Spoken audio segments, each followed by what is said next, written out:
Hello, I'm Virginia. Welcome back to the channel. I hope you're doing well. So today I'm talking about gifts for dancers. So like I said, I am talking about gifts for dancers. Now obviously this comes down to what type of dance the person that you are getting the gift for does in terms of genre, like is it ballet, jazz, modern, hip-hop, because they do have different styles in terms of what they require. And then also I would say that it also comes down to individual style. So if you don't know the dancer that well, especially like in terms of clothing, you may want to steer clear of those types of gifts because a lot of dancers have very specific style and things that they are comfortable in and things that they aren't. And while you can get them the gift, they may not be using it as much if it doesn't sort of fit in with the types of things that they usually like to wear. So first I would like to mention the obvious, which like I said is clothing. Now obviously for like parents or something, this is a much easier type of thing in terms of fit and size and what the person likes to wear, but leotards, if the person is into ballet or even jazz, are very useful. They can be quite expensive and it is good to have a variety of them. Sometimes, especially if the person is like professional or close to professional, they may need to switch them out multiple times throughout the day because of sweating and things like that. So yeah, I have on here leotard, tights, point shoes. You wouldn't buy the point shoes for the person, but maybe you can get them a gift card to a dance store in their area, and so they can go ahead and get those point shoes. So we have a family friend and she is basically a professional ballerina, and we have donated so that she can get point shoes at different points because they need them all the time.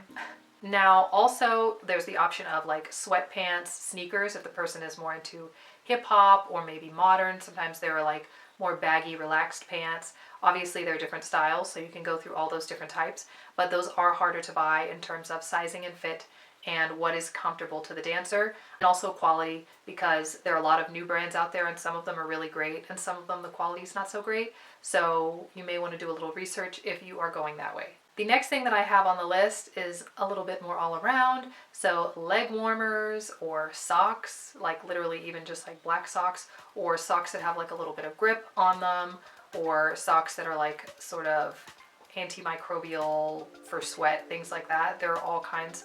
Leg warmers can be really long or really short, especially if the person is a ballerina. For modern dance, you're going to be looking at socks. Lots of socks. Another option is cover-ups or sweaters, or even like hoodies. When it's cold, especially in the winter, they will need something to warm up in, and a lot of times in terms of like the warm-up part of dancing, people want to stay warm to keep from getting injured and don't want to immediately get straight into the leotard. Yes, dancers always like the opportunity to be warm because it takes a long time to warm up your muscles, you know? So those are good options. So the next thing that I would mention is jewelry. Now this is a little bit, you know, like up to the person, but some dancers do like to wear jewelry. Some studios are like no to the jewelry, but it can depend on the genre and on the person.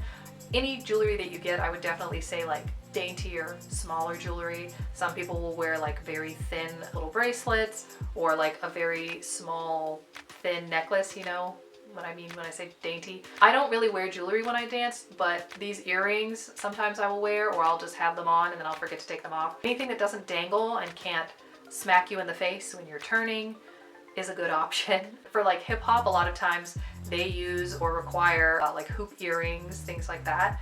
So yeah, it's not completely something that dancers wouldn't wear. They may wear like a small piece of jewelry when they're dancing.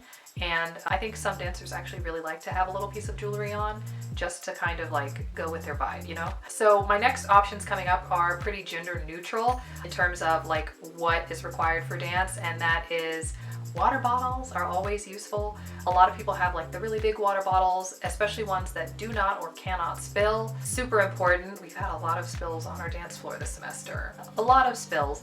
So yeah, anything with like a top that can't come up, anything that's maybe a thermos. Thermoses are good so that if they like to bring tea, it will keep the tea hot, or any type of insulated water bottle so that it can keep their water cold if it's like summertime or something. Water bottles are always a good option. And if they're a little bit more unique and more designed, then they can't get mixed up with other people's as well, because you know there are going to be 20 water bottles out there and you don't want you know, the wrong person taking the wrong one. Another thing that I'm going to mention is something that could either go the pain relief direction or the spa direction, depending on the person. But anything that is sort of like medicated pain relief, balms, icy hot is not fancy, but it is necessary. And anything like massagers, even like tennis balls. You can literally buy the person a pack of tennis balls. They're great for like stretching your feet and stretching your arches. Yeah, and like even design ones are cute because they have all kinds of different tennis balls now. Or just spa materials to kind of help relieve pain or relax, you know what I mean? So like bath salts, Epsom salt are great for anyone who wants to relax and needs to recover after a day of dancing.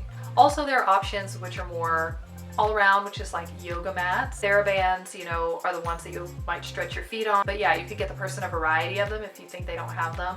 Or I like spongy yoga mats over the thinner yoga mats. So just to give you some more ideas, I will mention everything that I take pretty much on a daily basis. Some of them aren't really gifts, but it may give you an idea. So I always carry knee pads. I have to have them. Yay, genetics. But yeah, I have knee pads. I probably should get some new ones soon. Now, different types of dance use different ones. Mine aren't performance knee pads, unfortunately. They're definitely more practice knee pads. I have toe spacers from when I sprained my toe.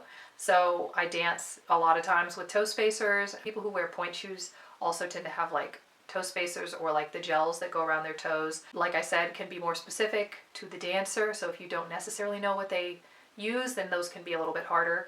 I always have toe tape to keep my toes taped together. And I always have a muscle patch. I think it's called Capucin. Also, another thing to look out for with those types of muscle patches is like some are more waterproof, sweatproof, and some are not really meant for movement. They're just meant for you to put on before you go to bed. Extra socks are always good. I actually thought I lost my socks. Well, I did technically lose them during this last performance, but I found them on the last night when we cleaned up because I think someone took them and then realized they weren't theirs and then put them back. And then I also have a washcloth, which I don't really use, but one of my friends gave me a washcloth for sweat. So all of those are things that I carry on a daily basis. Now, another thing which you can get for people, which is basically what I said in terms of where I keep all my stuff, and that is, this is backwards, a dance bag. This is my dance bag that I carry right now. It's got like a little pouch on the outside and then also one on the inside. It's basically just like a big duffel. I mean, not a duffel, but it's just like throw it in there. It can fit, you know, 2 to 3 water bottles because I usually carry 2 water bottles and then like Gatorade. Another good option is this more like duffel bag type. I don't carry this because it's got like industrial stuff in it and I need to like wash it before I would want to put clothes in it.